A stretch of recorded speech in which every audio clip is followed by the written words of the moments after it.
E aí, pessoal, beleza? Tudo tranquilo?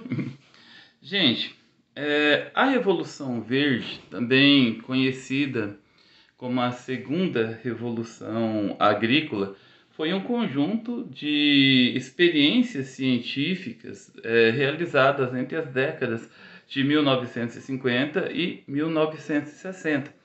Essas experiências científicas, né, elas foram responsáveis por fazer surgir no mundo todos esses incrementos modernos e tecnológicos que nós temos na agricultura de hoje, no meio agrícola de hoje, como os defensivos químicos, né, os defensivos agrícolas, inseticidas, bactericidas, fungicidas, né, os fertilizantes químicos, né, os NPKs da vida, os adubos químicos, né?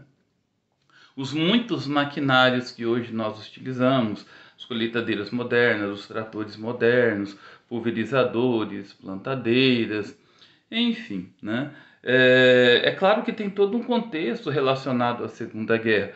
Então, no primeiro momento foi aproveitado aqueles maquinários que sobraram dos países que estavam em guerra, as armas químicas que sobraram, né, do período, né, utilizados ali durante a guerra, que não foram utilizados. Enfim, então foi feito toda uma repaginação, né, desse material e transformado aí para ser utilizado no meio agrícola. Interessante que, por conta desses avanços tecnológicos, áreas que antes eram improdutivas, eram inférteis, passaram a ser produtivas. Como é o caso do Cerrado, aqui em Mato Grosso, cujo solo é bastante laterítico, é um solo que tem deficiência em muitos minerais, que tem aí muita acidez, né, excesso de alumínio e ferro no solo.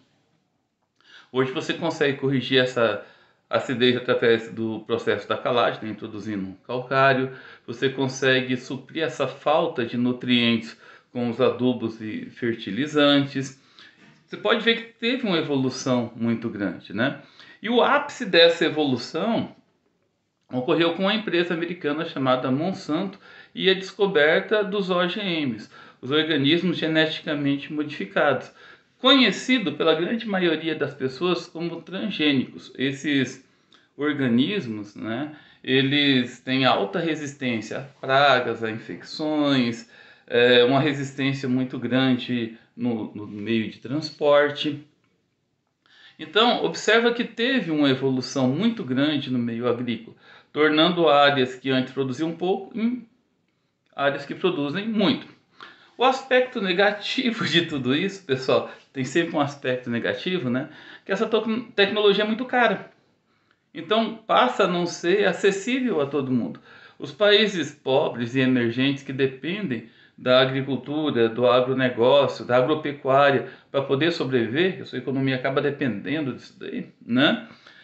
Acaba não conseguindo aí, né, comprar ou ter essa tecnologia, ou quando consegue, acaba tendo que colocar à disposição a safra que nem foi produzida ainda, sabe? Acaba comprometendo a sua economia. E essa questão de colocar a safra, que é algo muito comum no meio agrícola, é bastante complicado, é bastante contraditório, porque muitas vezes você tem uma infestação de pragas, muitas vezes você tem uma crise climática, né? Chove menos, que não basta ter fertilizante no solo. Precisa chover, o clima precisa ajudar. Então, comprometendo a safra, comprometendo o meio agrícola, como que você vai pagar essa dívida que você adquiriu? Né? E vamos lembrar que esses produtos agropecuários são commodities, ou seja, produtos primários, né, que é nivelado pelas bolsas de valores no cenário internacional. Né? Isso gera uma especulação muito grande, porque essas commodities estão atreladas diretamente ao dólar. E os países emergentes, os países subdesenvolvidos, né, eles sofrem crises mais constantes do que os países ricos e demoram mais tempo para poder sair dessas crises, o que acabam comprometendo ainda mais, né, a estrutura econômica desse país e os produtores desses países. Bom, gente, é isso aí. Espero que vocês tenham entendido um pouquinho sobre a Revolução Verde e também sobre os aspectos positivos e negativos da Revolução Verde, ok? Valeu, fiquem com Deus e até a próxima.